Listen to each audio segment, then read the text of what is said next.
Close your eyes for a moment and envision yourself nestled comfortably within the ranks of a wealthy family. Yes, indeed, imagine a reality where your bank balance doesn't just hold millions, but rather, it holds billions. Now ask yourself, what would you do if you were presented with this scenario and thus had a seemingly infinite number of financial possibilities? Would you opt for world cruises, amass a collection of exotic cars, or perhaps dive headfirst into philanthropy, funding innovations and research for a better tomorrow? Maybe you'd consider investments in burgeoning tech startups or in safe, reliable blue-chip stocks. The choices are myriad, and each comes with its own set of pros and cons. One investment avenue, though, has stood the test of time and consistently charmed the wealthy: art. Now, this is not just because they enjoy a beautifully crafted painting or a delicately sculpted statue, but there's something more profound at play. The wealthy have a somewhat obsessive relationship with fine art, and the reasons go beyond simple aesthetics or the thrill of collecting rare pieces. In this episode of Old Money Luxury, we'll explore the compelling, high-stakes world of art from the eyes of those in the world's wealthiest families. We'll delve into the tactics and strategies they meticulously employ, not just to safeguard their vast fortunes, but to grow them as well. First, let's turn back the hands of time a bit and recognize that art, as a form of wealth storage, is as old as the Tuscan hills. In the golden age of the Renaissance, the patronage system saw wealthy families throughout the whole of Europe sponsoring artists that we still admit to this day. Imagine the grand city of Florence during the Renaissance, around the 14th to 17th century. Amidst its cobblestone streets, bustling markets and towering cathedrals stood the proud and formidable Medici family. Now, these chaps weren't just lovers of luxury, they were clever, cunning financiers who found a crafty way to retain and multiply their wealth. How? Through art. Consider this: the Medici's bankrolled geniuses like Michelangelo and Da Vinci, commissioning timeless masterpieces from them.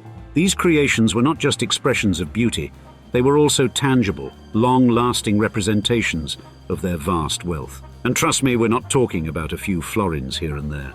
Let's consider Leonardo da Vinci's Annunciation, for instance. Commissioned by the Medici family in the late 15th century, this glorious work of art would have cost them several hundred florins. A substantial sum at the time, equivalent to perhaps tens of thousands of dollars today. However, art being art, the value of such masterpieces does not just hold, it escalates immensely.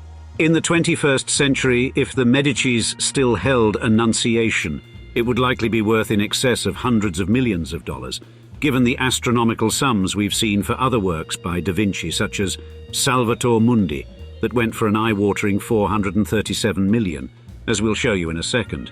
And there's the rub. The Medicis were not merely commissioning art, they were amassing solid assets that over time appreciated in value while showcasing their economic prowess and cultural sophistication. It was a long game, a systematic investment strategy of the highest order, as shrewd as it was aesthetically pleasing. Thus, let's take a Black Mirror-style memory jump to the here and now and run the tally on the global art market. It's got a staggering total worth of $64.1 billion in 2022, according to the big wigs at Art Basel and UBS. The offspring of these same ultra-wealthy families still strut their stuff in the global art corridors, their hefty wallets making more than just a bulge. Let's talk specifics and look at, say, Dmitry Rybolovlev, the Russian billionaire, one of the wealthiest men alive, a tycoon who has had his fingers in many pies, from fertilizers to football clubs. Known for his titanic fortune and a love for art that matches it, Rybolovlev once owned Da Vinci's Salvator Mundi, a depiction of Christ as savior of the world. This masterpiece was and remains one of the most expensive paintings ever sold. In 2017, he sold it for a brain-bending $537 million in 2023 dollars to none other than the Saudis, who've got more than just a little change to spare. Moving on, we have David Geffen, the American business magnate, producer, and philanthropist. A man who practically personifies success in the entertainment industry, Geffen once owned Willem de Kooning's Interchange. This masterpiece of abstract expressionism, a riotous explosion of color and form, went under the hammer in a private sale. The buyer? Kenneth C. Griffin, hedge fund honcho, and one of the wealthiest people on the planet. The price? A cool, casual $370 million 2023 US dollars.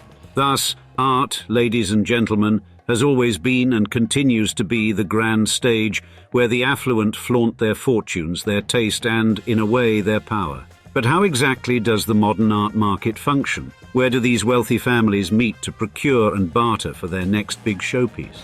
Let's answer those questions for you now, for we have so much more to tell you, my friend. To navigate the swirling currents of the art market, it's crucial to comprehend its unique functioning.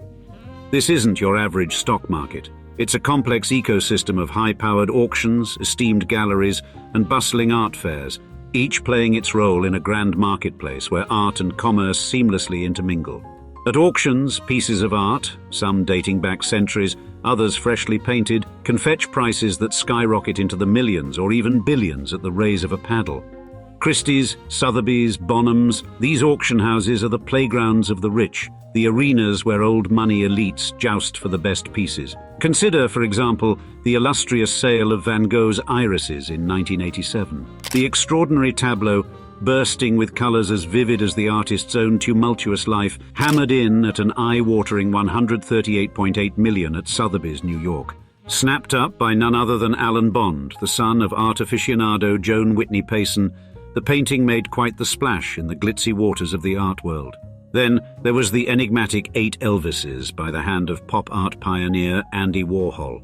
Sold in a rather discreet private sale, the iconic piece was rumored to have been acquired by the state of Qatar for a cool $135.9 million, courtesy of art dealer Philippe Segalot. Both these transactions exemplify the high-stakes dance of money and taste, power and privilege that twirls incessantly in the sparkling ballroom of the art market.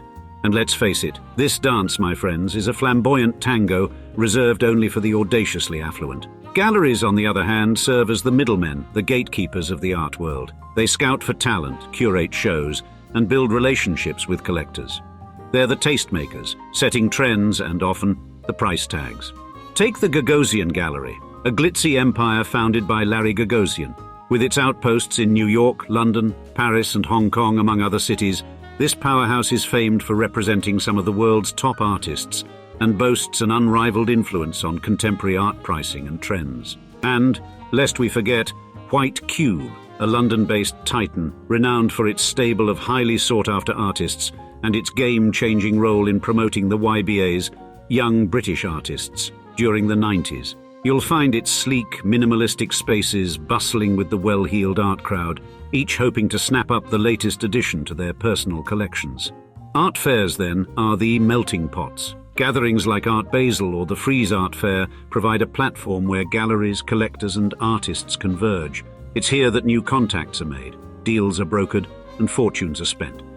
But it's vital to understand that art as an asset class is a different beast altogether. Its value can be incredibly volatile, influenced by factors as diverse as critical acclaim, public perception, and the personal whims of collectors. So, what are the tactics that the old money elite employ to ensure their billions continue to swell? One stratagem that tops the list is the age-old principle of buying low, selling high. It may sound simple, but in the volatile art market, timing is everything. The elite have honed this skill, watching market trends and artist reputations like hawks, ready to swoop in when a piece is undervalued, only to sell when its price peaks. A prime example of the buying low, selling high strategy can be seen in the exploits of the Dmitry family, renowned art collectors.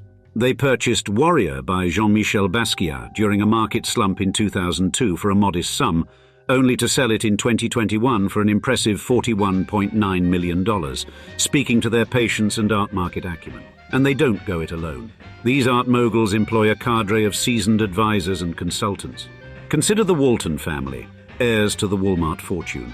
They employ a team of esteemed art advisors, such as Alice Walton's personal consultant, John Wilmerding. These experts, with their intimate knowledge of the art market's ebbs and flows, provide crucial counsel on which artists are on the rise, which pieces to acquire, and when to sell. They're not just advisors, they're the trusted lieutenants in the art world's battlefield. Then there's portfolio diversification. It's not all Monets and Van Goghs. The elite ensure they have a balanced mix of art periods, styles, and artists. They might invest in an up-and-coming contemporary artist one day and acquire a centuries-old masterpiece the next.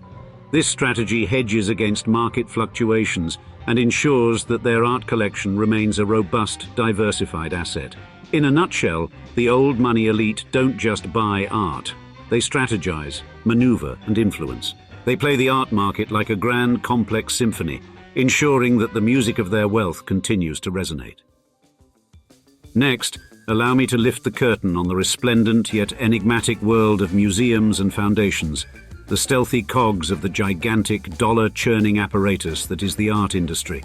These institutions, far from being mere havens of cultural and historical preservation, are rather adept at turning the screws on the value of their cherished assets, and in the process, elevating the stature of those high-flying elites associated with them.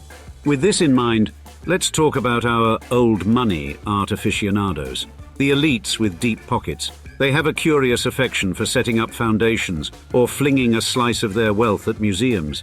But why, you might ask? Well, they're shrewdly killing two birds with one stone.